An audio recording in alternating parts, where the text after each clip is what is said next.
안녕하십니까. 혼란한 정치 시사 이슈를 술술 풀어보는 송옥근 혼술 7월 4일 금요일에 인사드립니다. 매주 금요일은 갤럽이 여론조사 결과를 발표하는 날이죠. 지난주에 이재명에 대한 첫 지지율 조사를 내놨고 오늘 두 번째 지지율 조사가 나왔습니다. 일단 긍정평가하는 것은 1% 올랐고 부정평가는 2%가 올랐습니다.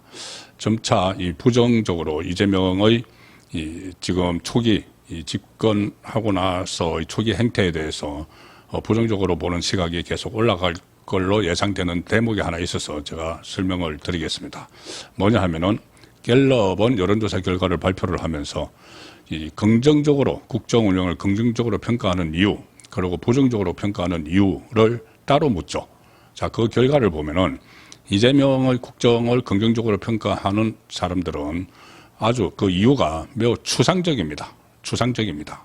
일종의 어떤 초기의 컨벤션 효과, 그리고 막연한 기대감, 뭐 이런 것들이 많이 묻어 있는 것이 확인이 됩니다. 반면에 부정적으로 평가하는 응답자들은 매우 구체적으로 부정적인 평가 이유를 댑니다. 그래서 이것은 정책 같은 것과 관련이 돼 있기 때문에 이거에 대해서는 계속 유권자들이 계속 예의주시를 하고 있는 그런 상황이죠. 뭐 추상적인 것은 언제든지 변할 수가 있죠. 이 구체적인 사안에 대해서 평가가 달라지면은 이 추상적인 부분도 전부 다 바뀔 수가 있습니다. 자, 그래서 그 흐름을 오늘 좀 소개를 드리고자 합니다. 일단 전체 직무 수행 평가에서 이재명이 잘하고 있다가 65%, 잘못하고 있다가 23%가 나왔는데 잘하고 있다는 그 일주 전에 첫 조사한 것보다 1%포인트 올랐고 잘못하고 있다는 2%포인트가 오른 겁니다.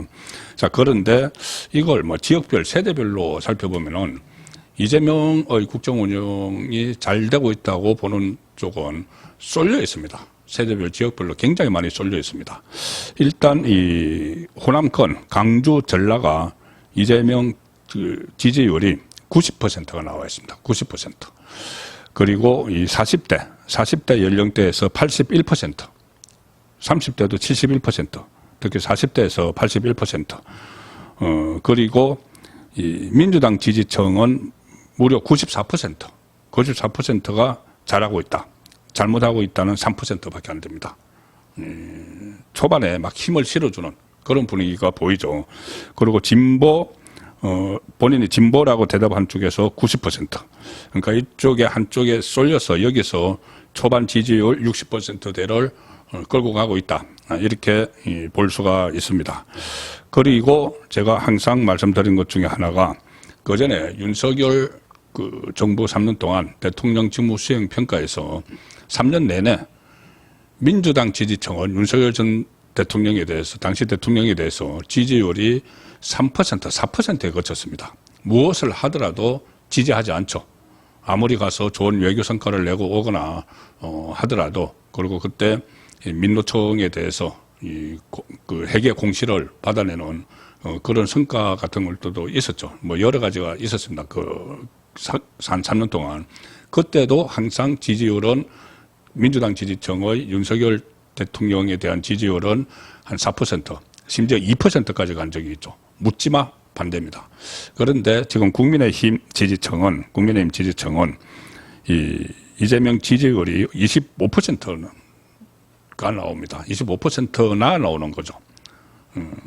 잘하는 것은 잘한다고 또 평가를 부분적으로 하는 그런 것이 일종의 이 보수의 성향이라고 하면은 진보 좌파 쪽에서는 무조건 보수 정권은 무조건 배척을 하는 그런 차이점이 여기서도 나타나는 것이죠. 자, 그리고 이 지지율은 이제 계속 변할 텐데 어떻게 앞으로 추이가 변할지를 한번 살펴보는 게 상당히 의미가 있죠. 대통령 직무 수행 긍정평가 이유, 부정평가 이유가 있는데 긍정평가를 한 응답자들은 그 답변이 상당히 추상적입니다. 가령 예를 들어서 가장 많이 비율을 차지한 것이 추진력이 있다, 실행력이 있다, 속도감이 있다. 이게 15%. 그 다음에 그냥 경제 민생 한 것이 13%, 소통한 것이 10%, 전반적으로 잘한다 8%, 직무 능력이 있다, 유능하다 6%, 열심히 한다, 노력한다 4%. 이런 식입니다. 어떤 구체적인 정책보다는 막연한 기대감에 그 표시를 하고 있고, 뭐 임기 초반이니까 그다음에 일종의 대선 때 컨벤션 효과 같은 것도 그대로 따라와서 이 지지율 60%대를 기록을 하고 있는 것이죠. 이게 언제라도 깨질 수가 있다고 보이는 것이 직무수행 부정평가 이후의 이유를 댄 그 내용들입니다. 가장 상당히 부정평가는 상당히 구체적인 이유들을 대고 있습니다. 가장 많이 응답한 쪽이 14%인데 과도한 복지 그리고 민생지원금을 지금 살포를 하고 있다. 이 문제는 굉장히 심각하죠. 우리나라 지금 국가 부채가 1,300조 원에 이르고 또 GDP 그 총생산 대비해서 국가 부채가 50%에 육박을 하는 이런 상황인데도 무차별적으로 돈을 푸는 일종의 당선 사례금을 나눠주듯이 하는 여기에 대해서 돈을 받게 되는 이 유권자들도 많은 분들이 탐탁지 않게 생각을 하는 겁니다. 그래서 이재명의 직무수행 부정평가 이유 1위가 과도한 복지 민생지원금 살포입니다. 이게 14%나 나왔죠. 자, 그리고 그 다음 두 번째도 상당히 구체적인데 외교입니다. 외교를 잘못하고 있다. 11%. 이건 누구나 다 아시는 거죠. G7 가서 트럼프에게 패싱당하고 나토의 국제적인 안보 동맹 협력체인데 그 나토에 불참을 하고 그 대신에 중국 전성절 기념 행사에 간다는 이야기가 나오고 루비오 미국 국무장관 방한하려다가 전격적으로 취소가 되고 이것은 지금 간세 협상을 마무리돼야 될 시점인데 아예 협상조차 들어가지 못하는 이런 무능함 같은 것들이 외교가 잘못하고 있다. 11% 안에 포함이 된 겁니다. 그리고 도덕성 문제, 자격 미달 이것도 역시 마찬가지 11%인데 지금 5건의 재판을 받는 그런 이 피고인 신분 이런 것들도 부정평가하는데 중요한 요소가 되고 있습니다. 그 다음에 인사 잘못하고 있다. 이것도 10%나 됩니다. 인사 지금 김민석 그 많은 논란이 있어서도 임명을 강행을 하고 지금 장관 후보자들 줄줄이 이 낙마를 할 정도의 비위 의혹들이 지금 쏟아져 나오고 있죠. 그 문제도 지적을 했습니다. 그리고 독단, 지금 독재 3건을 완전히 장악을 하는 그런 부분도 부정평가 이후 5%가 들어갔고 또 본인 재판 회피도 들어가 있습니다. 4%는 본인이 재판을 계속 회피하고 있다. 그래서 부정평가를 하는 이런 상황을 보이고 있습니다. 말씀드린 대로 긍정평가를 이재명에 대해서 긍정평가를 하는 쪽은 매우 추상적인 막연한 기대감, 어떤 컨벤션 효과 이런 것이기 때문에 이건 언제든지 이 부정평가를 하는 구체적인 이유들에 대해서 이재명의 실책이 계속되면은 이 긍정평가를 하는 추상적인 이유를 들어서 긍정평가를 하는 유권자들도 계속 이제 실망을 하게 되는 거죠.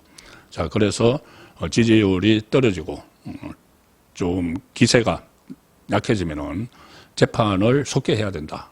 이런 그 목소리도 계속 나올 것이고 이재명의 인사 어제 그 기자회견에서 전혀 다뤄지지 않았던 이재명의 변호사들이 곳곳에 포진하는 이런 문제들 그리고 정치 보복으로 비춰지는 특검 활동 이런 부분들도 전부 다 부정평가의 이유가 될 겁니다. 여기 보면은 부정평가 중에서 정치 보복 부분도 있습니다. 2%가 있습니다.